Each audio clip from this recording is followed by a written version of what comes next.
தனுஷ் வந்து வராரு அப்படின்றது வந்து அவர் ஒரு வெல் பிளான்டு ஸ்ட்ராட்டஜியிலேருந்து தான் வருவார். அவர் ஓம் நமச்சிவாயான்றார் அவர் எடுத்த உடனே. அதெல்லாம் அவருக்கு பெரிய மைனஸ் பாயிண்ட்டு.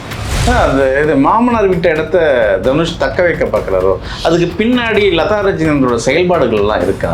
இல்லை, லதா ரஜினிகாந்த் ஃபேமிலிக்குமே அவருக்குமே வந்து 7ஆம் பொருத்தம் தான். ரஜினிக்கு ஒரு ஃப்ரீக்குவன்சி இருக்குது தமிழ்நாட்டில், பட்டு எல்லாமே அவுடேட்டடு. ஒரு ஏற்கனவே இங்கே தொங்கு மண்டபமாக இருக்குது, இதெல்லாம் அழிக்கிறதுக்காக வராங்களா? பாஜகவோட ஏவலா இப்படி பார்க்கலாமா? கண்டிப்பாக பாஜகவோட ஏவல் தான். நடிகர்கள் வந்து முதலமைச்சராக வர்றதுன்றது வந்து விஜயோட வெற்றிக்கு அப்புறம் ஒரு பெரிய பேஷன் ஆகிப்போச்சு. விஜயோட ஒரு பலத்தை, ஏன்னா கிட்டத்தட்ட 75 ஆண்டுகால திமுக பேஸ் ஆட்டி படைக்கணும்னா இது மாதிரி சக்திகளை தான் ஒன்று சேருமா? 75 ஆண்டு கால திமுக சக்தியெல்லாம் பேஸ் எல்லாம் யாராலையும் ஆட்ட முடியாது.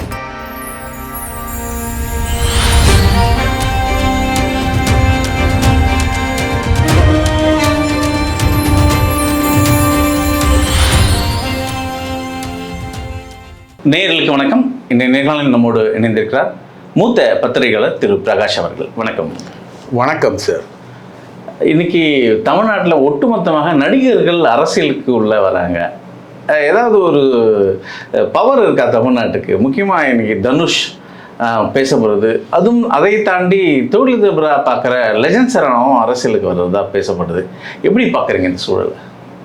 அரசியல்ன்றது வந்து ரொம்ப சாதாரண விஷயம் கிடையாது. எம்ஜிஆர் வந்து அரசியலுக்கு வந்தார். அவர் ஜெயிச்சார்னா ஒரு 20 வருஷம் திமுகவில் இருந்தார். அதில் அவர் பெற்ற பயிற்சி, அவர் வந்து எம்எல்ஏவாக இருந்தார். அவரை வந்து அமைச்சர் ஆக்கிறதுக்காக அவர் கேட்குறாரு, கலைஞர் மறுக்கிறாரு. 2 பேருக்கும் நடந்த ஈகோ கிளாஷில் தான் அதிமுக வந்து தோன்றுது. எம்ஜிஆருடைய முதலீடு என்பது வந்து பெரிய முதலீடு. அது திமுகன்ற கட்சியே 2ஆக உடைச்சி கொண்டு போன ஒரு பெரிய நிகழ்வு. அதுக்கப்புறம் வைகோ வராரு அதே பாணியில். ஆனால் அந்த நிகழ்வு நடக்கலை. இப்போது விஜய் வந்திருக்காரு. விஜய் வந்து ஒரு பிளான்டட், அதாவது திணிக்கப்பட்ட ஒரு ஆள், திட்டமிட்டு வந்த ஒரு ஆள். அதனால் அவரை மாதிரி எல்லோரும் வந்துடணும் அப்படின்ற ஒரு இது இருக்குது. விஜயோட பலம் என்னென்னா, ஒரு 30 வருஷம் சினிமா படங்களில் நடித்தது, ஒரு பெரிய ஹீரோவாக அவர் இருந்தது. அந்த இமேஜ் தான் வந்து அவருக்கு ஹெல்ப் பண்ணியிருக்கு. ஹெல்ப் பண்ணது கூட என்னென்னா, ஒரு 20 லட்சம் வாக்குகள் 30 லட்சம் வாக்குகள் அதிகமாக வாங்கியிருக்காரு திமுகவை விட. அதிமுகவும் அதுக்கே உரிய வாக்குகளை வாங்கியிருக்கு. எம்ஜிஆர் செத்து இத்தனை வருஷம் ஆயும் அதிமுக வந்து இன்றைக்கி வரைக்கும் உயிரோடு இருக்குது. அது வந்து அதிமுகவுடைய சாதனை. திமுக வந்து எத்தனை முறை தோற்றாலும் திரும்பி எழுந்து வரும். அது வந்து திமுகவுடைய கேடர் நெட்வொர்க்கு. பெரிய அளவுக்கு திமுகவுக்கு சினிமா பின்புலம் அன்னிலேருந்து இன்னைக்கு வரைக்கும் கிடையாது. எம்ஜிஆருக்கு சினிமா பின்புலம் என்பது இருந்தது. அந்த விஷயங்கள் எல்லாமே யூஸ் ஆச்சு. ஆனால் அவருக்கு யூஸ் ஆனது வந்து திமுகவில் அவர் இருந்த காலங்கள் தான். அதுதான் தொடர்ந்து நல்லாட்சி தர்றதுக்கும் உதவிச்சு. இப்போது அதை பார்த்துட்டு தனுஷ் வந்து வராரு அப்படின்றது வந்து அவர் ஒரு வெல் பிளான்டு ஸ்ட்ராட்டஜியிலேருந்து தான் வருவார். அவர் ஓம் நமச்சிவாயான்றார். அவர் எடுத்த உடனே ஹிந்துத்துவா கோஷத்தை வந்து முன்வைக்கிறாரு. அதெல்லாம் அவருக்கு பெரிய மைனஸ் பாயிண்ட்டு. அவர் வந்து விஜய் மாதிரி கீழே வந்து முதலீடு பண்ணி ஒரு பெரிய ரசிகர் வட்டாரத்தை பெற்றிருக்காரு. தேசிய அளவில் பெரிய அளவுக்கு கவனிக்கப்பட்ட ஒரு நடிகர், நல்ல நடிகர், அவ்வளவுதான். அதை வச்சு அவர் அரசியலுக்கு வந்தால் என்ன பண்ணுவார், அரசியலுக்கு வந்தால் ஷைன் ஆவாரா அப்படின்றது ஒரு கேள்வி. உங்களுக்கு ஒரு சமீபத்திய உதாரணம் ஒன்று சொல்கிறேன். ராகவா லாரன்ஸ் அவர் வந்து விஜயோடு சேர்ந்து வரணும்னு ஆசைப்பட்டார். திருச்சி கிழக்கில் வந்து லாரன்ஸ் அப்படின்றதுனால, கிறிஸ்டியன் அப்படின்றதுனால அவருக்கு வந்து ஓட்டு விழுவுன்னு அவர் எதிர்பார்த்தார். ப்ரெஸ் மீட்லாம் நடத்தினார். அதோடு காணாமல் போயிட்டார். ரைட்டுங்களா? இப்போது விஜய் வந்து தன்னை கிறிஸ்டியனாக ஐடென்டிஃபை பண்ணுறாரு. அதே மாதிரி கிறிஸ்டியனாக ஐடென்டிஃபை பண்ணவர் தான் லாரன்ஸ். இப்போது தனுஷ் வந்து தன்னை இந்துவாக ஐடென்டிஃபை பண்ணுறாரு. ஓம் நமச்சிவாயா அப்படின்னு சொல்லிட்டு வர்றாரு. அந்த இது மாமனார் விட்ட இடத்த தனுஷ் தக்க வைக்க பார்க்குறாரோ, அதுக்கு பின்னாடி லதா ரஜினிகாந்தோட செயல்பாடுகள்லாம் இருக்கா? இல்லை, லதா ரஜினிகாந்த் ஃபேமிலிக்குமே அவருக்குமே வந்து 7ஆம் பொருத்தம் தான். ரைட்டுங்களா? அவங்க பேர குழந்தைங்களெல்லாம் லிங்கா இதெல்லாம் கூப்பிடுறாரு. நான் Linga, if you are bad I am your dad, இதெல்லாம் சொல்லிக்கலாம். அதெல்லாம் பண்ணிக்கிட்டு இருக்காரு. ஆனால் ரஜினிக்கு ஒரு ஃப்ரீக்குவன்சி இருக்குது தமிழ்நாட்டில். ரஜினிக்குன்னு ஆட்கள் வந்து இருக்காங்க, இன்றைக்கி வரைக்கும் இருக்காங்க. ரஜினி ரசிகர் மன்றங்கள்லாம் வந்து பொய்த்து போகலை, இன்றைக்கி வரைக்கும் லைவாக இருக்குது. பட்டு எல்லாமே அவுட்டேட்டடு. ரஜினி வந்து 96 அரசியலுக்கு வந்திருந்தார்னா அவர் விஜயை விட அதிகமாக ஸ்கோர் பண்ணியிருப்பார். இல்லை, என்னோட கணவர் சீட்டு தான் அது, அது ரஜினி விட்டு கொடுத்த இடம் அப்படின்றாரு. விஜய் உட்கார்ந்துருக்கிற இடம் ரஜினி விட்டு கொடுத்தது அப்படின்னு லதா ரஜினிகாந்த் பதிவு போடுறாங்க. ஆமாம், ரஜினி விட்டு கொடுத்த இடம் தான். இல்லாட்டி ரஜினி தான் வந்திருப்பார், ரஜினி டாமினேட் பண்ணியிருப்பார்.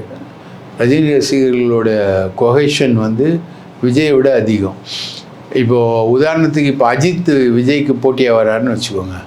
விஜய் வந்து அடி வாங்குவார், பெரிய அளவுக்கு அடி வாங்குவார் அஜித். இப்போது ஷாலினி சொல்லலாம், எங்கள் கணவர் விட்டு கொடுத்த இடம் தான் விஜய்க்கு. இன்னைக்கு வந்து விஜய் அந்த வாய்ப்பு இருக்குமா? அஜித் வந்து அந்த வாய்ப்பு இருக்குமா? அஜித் வந்து கம்பேரிட்டிவ்லி அதிகமாக இருக்கும். ஜெயலலிதாவோட சாய்ஸ் வந்து அஜித். அதிமுகவுக்கு தலைமை தாங்கிறதுக்கு அந்த அம்மாவுக்கு பிறகு ஜெயலலிதாவோட சாய்ஸ் வந்து அஜித். ஷோ கூட எழுதுவார், அஜித்துக்கு எம்ஜிஆர் மாதிரி சாலிடு அரசியல் பேக்ரவுண்ட் இருக்குன்னு. அதே மாதிரி சோஷியல் மீடியாவும் இருக்குது அஜித்துக்கு. இந்த விஜய் ரசிகர்கள் வர்ச்சுவல் வாரியர்ஸ் வந்து எல்லாத்துலேயும் வந்து பூந்து இப்போ விஜய்க்கு எதிராக கருத்து போட்டால் உடனே நம்ம அம்மாலேருந்து அப்பாலேருந்து பொண்டாட்டிலேருந்து பிறப்பு வரைக்கும் கேள்வி கேட்பானுங்க. ஆனால் இதே வந்து அஜித் ரசிகர்கள்கிட்ட அந்த மாதிரி கேட்க முடியாது. ஏன்னா அவனுங்களுக்கும் ஒரு சோஷியல் மீடியா பேக்ரவுண்ட் உண்டு. 2 பேருக்குமே அந்த சோஷியல் மீடியா பேக்ரவுண்ட், 2 பேருமே அதை டெவலப் பண்ணி வச்சுருக்காங்க. இவர் வந்து ஜெகதீஷ் பழனிசாமி மூலமாக யார் வந்து இண்டஸ்ட்ரிக்கு வரணும், யார் வந்து கதாநாயகன் ஆகணும், யார் வந்து கதாநாயகி ஆகணும் அப்படின்றதெல்லாம் ஜெகதீஷ் பழனிசாமி தான் டிசைட் பண்ணுவார். நீங்கள் கதாநாயகி ஆகணும்னா அவர் கூட நெருக்கமாக இருந்தால் தான் கதாநாயகி ஆக முடியும். இல்லை, அவங்க சைடு ஒரு ரூட் மாஃபியான்னு ஒன்று வச்சுருக்காங்க சினிமா துறையில். அது வேறு பிளாட்ஃபார்ம், அது அஜித்துக்கு இருக்குவா? அஜித்துக்கு அதுக்கு ஈக்குவலாக இருக்கும், ரஜினிக்கும் இருக்கும். அந்த சோஷியல் பிளாட்ஃபார்ம் வந்து ரஜினிக்கும் இருக்கும். ஸோ இவங்க எல்லாமே வந்து அதை வச்சிருக்கிறது எதுக்குன்னா, ஒரு பைரவான ஒரு படம் பார்த்தீங்களா, அதில் வந்து விஜய் வந்து ஒரு வில்லனை காலி பண்ணுவார். காலி பண்ணுறதுக்கு என்ன பண்ணுவார்னா, சோஷியல் மீடியாவை யூஸ் பண்ணி இவனுக்குத்தான் உங்கள் ஆதரவா அப்படின்ற மாதிரி போடுவாங்க. போட்டோன்னா அது சோஷியல் மீடியா ஃபுல்லாக பரவனோன்னா அவன் வந்து அந்த வில்லன் வந்து காலியாவான். இதே டெக்னிக் தான் அந்த பைரவா படத்தில் யூஸ் பண்ண டெக்னிக் தான் அஜித் யூஸ் பண்ணுறதும் அதே தான், விஜய் யூஸ் பண்ணுறதும் அதான், இன்றைக்கி ரஜினி ரசிகர்கள் கையில் இருக்கிறதும் அதுதான். அந்த டெக்னிக் தான் இந்த சோஷியல் மீடியாவை யூஸ் பண்ணுறது இருக்குது. இப்போ இவங்களோட பின்புலம் என்ன? ஏன் அரசியலுக்கு திடீர்னு வராங்க? திராவிட கட்சிகளை இங்கே ஒரு ஏற்கனவே இங்கே தொங்கு மன்றமாக இருக்குது, இதெல்லாம் அழிக்கிறதுக்காக வராங்களா? பாஜகவோட ஏவலா இப்படி பார்க்கலாமா? கண்டிப்பாக பாஜகவோட ஏவல் தான். அவங்க வந்து தமிழ்நாட்டு அரசியலில் டிஸ்மேண்டில் பண்ணோன்னு யோசிக்கிறாங்க. அதுக்காக தான் ரஜினியை கொண்டு வர ட்ரை பண்ணாங்க. ஃபஸ்ட்டு ரஜினி உஷாராயிட்டார், நான் வரலன்னு சொல்லிட்டு அவர் நவுந்துட்டார். அவரோட டெம்பரமெண்ட்டுக்கு இது ஒத்து வராது. இன்னொன்று, இதுக்குள்ளே வந்தால் நீங்கள் சர்வைவ் ஆக முடியாதுங்க, பெரிய விஷயம். இப்போது எப்படி ஒரு படம் நடித்தா உங்களுக்கு வந்து 200 கோடி ரூபாய் கிடைக்கும், அது ஒரு 160 கோடி ரூபாய் இருக்குன்னு வச்சுக்கோங்க. நீங்களே அதை ப்ரொடியூஸ் பண்ணிங்கன்னா ஒரு 500 கோடி ரூபாய்க்கான பிஸ்னஸ்ஸு, அவ்வளோதான். நீங்கள் ஒரு மதுபான அரசியலுக்கு வந்துட்டீங்கன்னா ஒரு மதுபான ஆலையோட நீங்கள் அட்ஜஸ்ட்மெண்ட் பண்ணாலே உங்களுக்கு ஒரு 2000 கோடி 3000 கோடி வரும்ல. நீங்கள் வந்து 10 படம் நடிக்கிறதுக்கு சமம் இல்லை. அது அவ்வளோ கோடிக்கணக்கான பணம் இருக்குது. இதில் முக்கியமாக அடி வாங்குறது எதுனா, நீங்கள் சொன்னீங்க பாருங்கள், திராவிட இயக்க தத்துவங்கள். அதில் வந்து இவங்களால் ஒன்றுமே பண்ண முடியாது. இப்போ நீட்டு விஜயால் என்ன பண்ண முடிஞ்சது? ஒன்றும் பண்ண முடியல. கருப்பாம்பூச்சி போராட்டம் வந்து அகில இந்திய அளவில் வெற்றி பெற்றது. தமிழ்நாட்டில் அது என்ன பண்ண முடிஞ்சது? ஒன்றும் இல்லை. அனிதா என் தங்கை, அனிதாவின் மறைவு என் தங்கையின் மறைவை விட சோகமானதுன்னு சொன்னார். இவர் வந்து அந்த நீட்டுக்கு எதிராக இன்றைக்கி போராட்டம் நடக்குது, இவரால் என்ன பண்ண முடிஞ்சு? ஒன்றும் பண்ண முடியல. ஏன்னா அது பாஜகவை எதிர்த்த போராட்டம். அந்த போராட்டத்துக்குள்ளே இவர் போனார்னா இவரோட டப்பா இங்கே டான்ஸ் ஆடிடும். ஆட்சி இருக்கு இல்லையா, அது வந்து நிறைய கேள்விக்குறியாயிடும். நிறைய பிரச்சனைகள் மத்திய அரசு கொடுக்க ஆரம்பிச்சிடும். மத்திய அரசோட மோதல் போக்கே இவர் விரும்பலை. அப்போது நீங்கள் எங்கேருந்து இந்த பிரின்சிபிள்லாம் வரும்? திராவிட இயக்கன்றது மாநில சுயாட்சி, இருமொழி கொள்கை, இடஒதுக்கீடு, காவேரி பிரச்சனை வந்ததுன்னா அதை வந்து ஃபைட் பண்ணுறது, தமிழக நலன்களை பாதுகாக்கிறது, இதெல்லாம் தான் திராவிட இயக்கத்தோட கொள்கைகள். சமூக நீதி, ரைட்டா? இதெல்லாம் எனக்கு இருக்குன்னு வேணால் நீங்கள் சொல்லிக்கலாம். இதெல்லாம் நாங்கள் போட்டிருக்கோம், உப்பு மிளகா புளியெலாம் போட்டு தான் குழம்பு பண்ணோன்னு நீங்கள் சொல்லிக்கலாம். ஆனால் குழம்புல அது இருக்கணும்ல, உப்பு இருக்கணும், மிளகா இருக்கணும், புளி இருக்கணும், அதெல்லாம் இருக்கணும். அதெல்லாம் வந்து இவங்ககிட்டலாம் இல்லவே இல்லாத கேரக்டர். ஸோ திராவிட இயக்கத்தை சப்ஸ்டியூட் பண்ண முடியாது. நடிகர்கள் வந்து முதலமைச்சராக வர்றதுன்றது வந்து விஜயோட வெற்றிக்கு அப்புறம் ஒரு பெரிய பேஷன் ஆகிப்போச்சு. இப்போ பேஷனுக்காக தான் வராங்கன்றீங்களா? பேஷன் மட்டும் இல்லை, பவருக்காகவும் தான் வராங்க. ஸோ இப்போது நீங்கள் ஒரு பவர்ஃபுல்லான ஆளாக நீங்கள் இருக்கீங்க அப்படின்னா உங்களால் என்ன செய்ய முடியும் அப்படின்றது தான். இப்போது சில நடிகைகள் சொல்லுவாங்க, ஒரு சில நடிகர்களை வச்சு, அரசியலில் இருக்கக்கூடிய நடிகர்களை வச்சு, அவர்கிட்ட பணமும் இருக்குது, பவரும் இருக்குது. ரைட்டா? அந்த வார்த்தை தான் மாற்றிருக்கு அரசியல். அந்த அரசியல் தான் மாற்றிருக்கு. அவர்கிட்ட பவர் இருக்குது, பணமும் இருக்குது. உங்ககிட்ட என்ன இருக்குது? பணம் இருக்குது, ரைட்டு. பவர் இருக்கா? இல்லை. அப்போ தான் அரசியலுக்கு வர்றார் ஒருத்தர். இப்போது ரெண்டாவது ஒருத்தர் வர்றதும் அதுக்கு தான். எனக்கு பவர் வேணும், அதிகாரம் வேணும், அதுதான். இப்போ இவங்களெல்லாம் நம்ம ஒரு பாஜக சாயமாக பார்க்குறோம். ஒரு கோடீஸ்வரர் அப்படின்ற பார்க்குற ஒரு லெஜண்ட் சரவணா, அவரும் அரசியலுக்கு வராரு. அவருக்கும் அந்த ஆசை இருக்கா? அந்த பவர் சென்டர் ஆசை இருக்கா? அதெல்லாம் வாட்டர் மெலான் ஸ்டார் மாதிரி தான் லெஜண்ட் சரவணா. அவராலலாம் ஒன்றும் பண்ண முடியாது, ஒன்றுமே பண்ண முடியாது. இப்போ தனுஷுக்கு ஒரு சே இருக்குது, விஜய்க்கு ஒரு சே இருக்குது, அஜித்துக்கு ஒரு சே இருக்குது. சே இருக்குன்னா கிரவுண்டில் அவங்களுக்கு ஆள் இருக்குது. ஓகே. இப்போ அஜித் ஒரு சென்னையில் ஒரு ரோட்டில் நடந்து போனாலும் ஒரு 10,000 பேர் கூட்டிடுவான், ரைட்டா? லெஜண்ட் சரவணா போனால் யார் பாப்பா? யாரும் கிடையாது. ஆனால் இன்னைக்கு தமிழ்நாட்டு அரசியலில் பணம் மாற்றுது இல்லையா?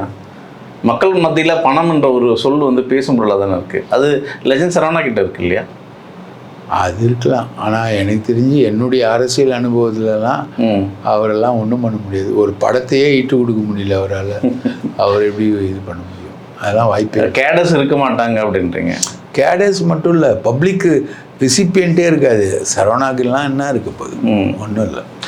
சரிங்கண்ணா, இவங்கெல்லாம் வராங்க, அரசியலில் ஏதாவது மாற்றம் பண்ண. இப்போ விஜய் வந்திருக்காரு, நான் மாற்றத்தை கொடுக்க போகிறேன் அப்படின்றாரு. அவர் இங்கே ஒரு போராட்ட களத்தில் தான் பார்த்துட்டு இருக்காரு. இப்போ தனுஷ், ரஞ்சித் போன்ற சினிமா துறையெல்லாம் உள்ளே வரும்போது ஏதாவது திமுகவுக்கோ அல்லது அதிமுகவோ அழுத்தம், ஒரு அரசியல் மாற்றம் ஏற்படுமா? இங்கே இவங்க யாருக்குமே தம்பி திமுகவை பிடிக்காது. திமுக எதிர்ப்புக்குள்ளே தான் வருவாங்க இவங்க எல்லாருமே. எம்ஜிஆரும் அதான். கருணாநிதி எதிர்ப்புன்ற ஒரு கோஷத்தை வச்சு காங்கிரஸோட வாக்குகளை வாங்கி தான் எம்ஜிஆர் வந்தார். எம்ஜிஆரோட சொந்த வாக்கெல்லாம் கிடையாது. அப்போது கடைசியாக காங்கிரஸ் தோக்கும்போது 35% வாக்குகளை வச்சுருந்தது காமராஜர் ஸ்தாபன காங்கிரஸ். அந்த வாக்குகள் தான் அதிமுக வாக்குகளாக மாறிச்சு, ரைட்டுங்களா? இவங்க வந்து ஆன்டி திராவிடியன் பாலிட்டிக்ஸ்லேருந்து தான் வருவாங்க. யாருக்கும் திமுகவை பிடிக்காது. ஏன்னா திமுக வந்து நீங்கள் வந்து சாமி கும்பிடுங்கன்னா அதை பற்றி பெருசாக கவலைப்படாது. மூட நம்பிக்கை, ஜோசிய நம்பிக்கையெல்லாம் இவங்களுக்கு அதிகம். அதுக்குள்ளெல்லாம் திமுக போகாது, அதெல்லாம் தப்புன்னு சொல்லும், ரைட்டுங்களா? அப்போது அந்த முற்போக்கான விஷயங்களை சொல்லக்கூடிய ஒரு இயக்கம் அப்படின்னு ஒரு இயக்கம் இருக்குன்னா அந்த இயக்கத்தை இவங்களுக்கு பிடிக்காது, யாருக்குமே பிடிக்காது. ஜென்ரலாக இருக்க பப்ளிக் கூட அவன் கோயிலுக்கு போவான், அவங்ககிட்ட போய் கடவுள் இல்லைன்னு சொல்லி பாருங்கள், அவன் வேறு மாதிரி ரியாக்ட் பண்ணுவான்.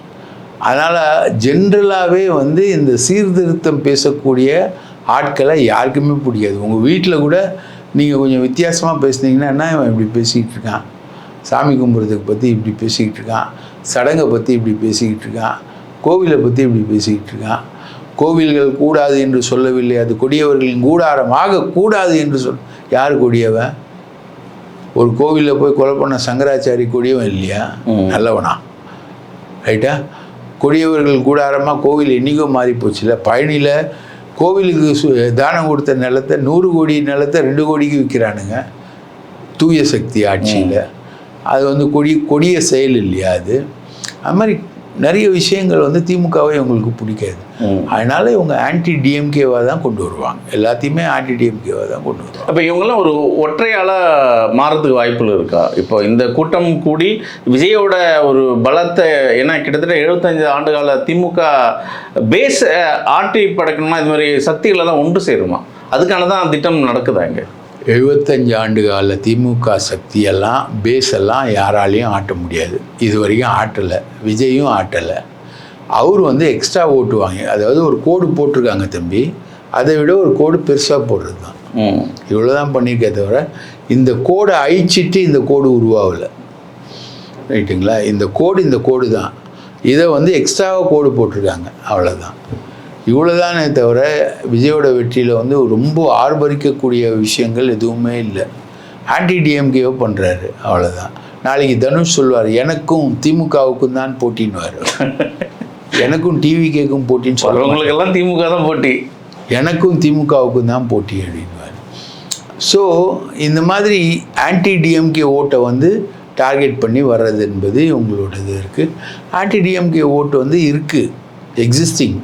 யாருமே வந்து ஃபஸ்ட்டு ஓட்டு ப்ரிஃபரன்ஸாக வந்து டிஎம்கேவை எடுக்கவே மாட்டாங்க. செகண்ட் ஓட்டு ஆப்ஷன் இல்லைன்னா தான் டிஎம்கே, அப்படி தான் எடுப்பாங்க. ஸோ அந்த பிளாட்ஃபார்முக்குள்ளே நம்ம வந்துடலாம் அப்படின்றது தான் இவங்களுடைய விஷயம். இது வந்து விஜய் கவலைப்படணும், தனுஷ் வர்றதை பற்றி விஜய் தான் கவலைப்படணும். இவங்க எப்படின்னா, எனக்கு ரொம்ப கவலையாக இருக்கிறது என்னென்னா, தனுஷை அழிச்சிருவாங்க. விஜய் டீம் வந்து தனுஷை கம்ப்ளீட்டாக அழிச்சிருவாங்க. ஏன்னா அவங்கக்கிட்ட இருக்க சோஷியல் மீடியா, அந்த ரூட் மாஃபியா வந்து அவ்வளோ ஸ்ட்ராங்கான ரூட் மாஃபியா. யார் சினிமாவில் போனாலும் ஜெகதீஷ் பழனிசாமியோடைய அருளாசி இல்லைன்னா ஜெயிக்கவே முடியாது. ஸோ தனுஷ் எப்படி சர்வே ஆவார்? அவரையும் ஐக்க தான் ட்ரை பண்ணுவாங்க. அவர் ஐக்க ட்ரை பண்ணும்போது அவர் எப்படி கவுண்டர் பண்ணுவார்ன்றது தான் இருக்குது. அஜித் ரசிகர்கள் டீம் இருக்குது. இவங்களுக்கு பேசுறதுன்னா அஜித் ரசிகர்கள் டோனில் தான் பேசணும், அப்போ தான் இவங்க அடங்குவாங்க. ஸோ அந்த டீம் இருக்குது. அந்த டீம் எப்படி இப்போ ஒர்க் பண்ண போகுது, எப்படி, இது ஒரு பெரிய கால்குலஸ் எரர் தான் இது. தனுஷ் வர்றது வந்து முழுக்க ரஜினியோட பின்புலத்தில் தான் இருக்கும். அந்த பின்புலத்தை வந்து அவர் யூஸ் பண்ண ட்ரை பண்ணுவார். தொடர்ந்து பேசுவோம். மிக்க நன்றி. நன்றி.